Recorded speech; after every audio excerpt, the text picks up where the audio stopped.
right, so we're going to look at varnishing our finished oil paintings now that they're nice and dry.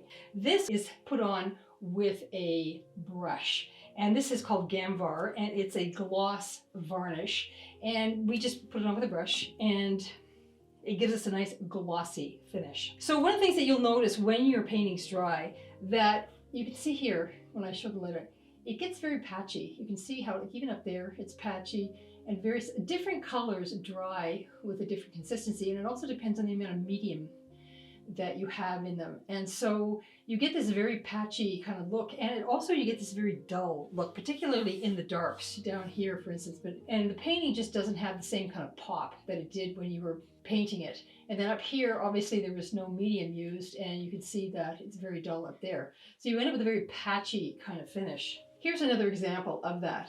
So it's got a very dark background, but you can see when I hold it up, you can see all the brush marks, and you can see how patchy it is. And even here with the white, which doesn't have the same kind of drying quality, it's very flat. So you end up with a very, very uneven surface, and it's not very attractive. And also too, the blacks and the very dark darks will get very, very dull. It really does not dry well at all. Okay, so I've got a couple of pieces of wood here. These are in my studio. They are messy pieces of wood, and their sole purpose is to put pieces of board on there, whatever it is that I'm doing, and then do all the dirty work on them. And then I'm going to take my Gamvar here, and I just got a little lid here that I use as a little tray. Nothing fancy. And I've got a nice brush here. This is a really nice brush. It's very soft and very silky, and this is what we want. We want a brush that's not going to leave a lot of heavy lines. And I'll just use that to do the varnishing like this. It's not even expensive, and that's its sole purpose, is to do that. So I'm going to put the varnish there. Also, I'm going to take some of my Gamma-Sol here, and I'm going to take a soft cloth. And I'm going to make sure that I actually clean this of any dust and dirt that's on it. But because it's bone dry at this point, it doesn't matter, it doesn't affect it at all. So I'm just making sure that it's clean and dry. And this will evaporate almost immediately. Okay, now that that's dry, I'm going to take a little bit of my varnish here. It's absolutely clear. And then I'm going to just put it on.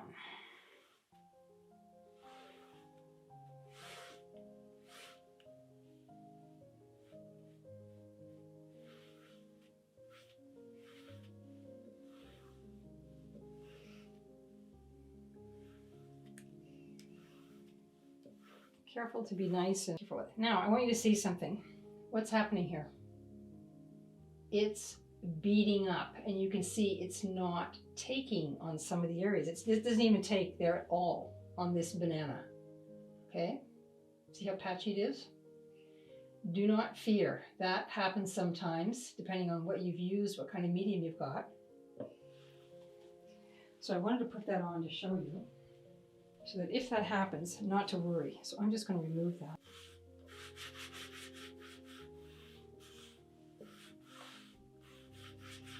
I'll just do that with a soft cloth.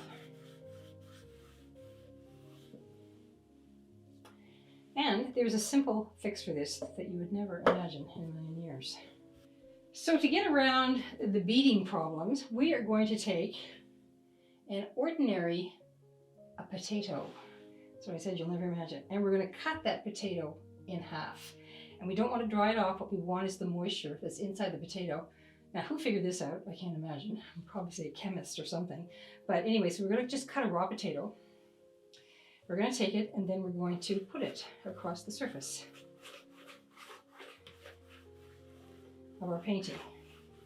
You can't see, it doesn't leave anything. It's not like it's leaves mashed potatoes or something there. It's just releasing some kind of, I think, I have no idea, some kind of alkaline surface or something. So I'm just going to coat that. Let it dry for a minute or two. And then, when it feels dry to the touch, I'm going to begin again.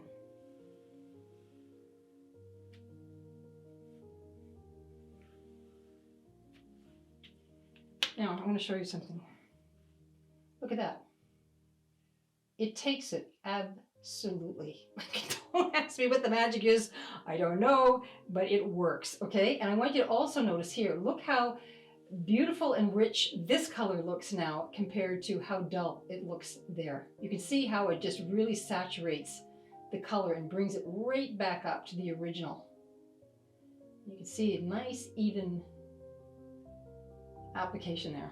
So off I go. Try not to pool it too much. Better to put multiple thin layers than one big drippy, and you don't want drips at all.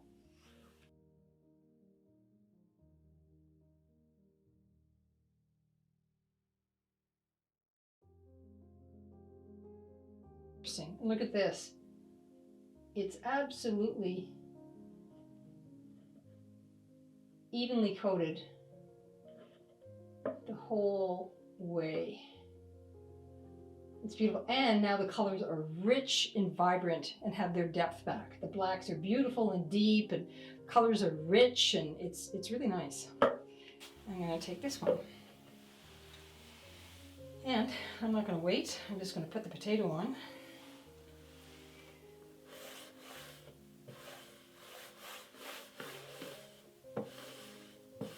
Try and make sure it gets every little.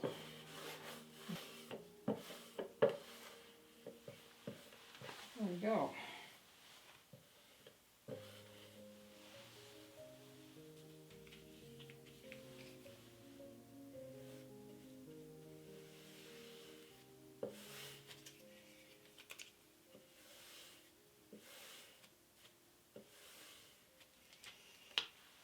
Here we are. Once again, you can see how rich the color is. It takes it right away, and you can see the difference between how the surface looks and also the richness of the color.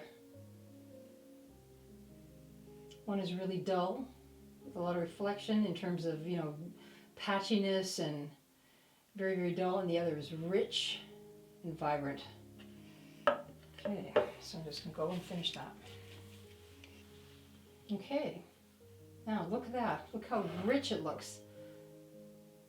Look all the way across, and the colors are beautiful and rich and deep. And you have a nice clean surface.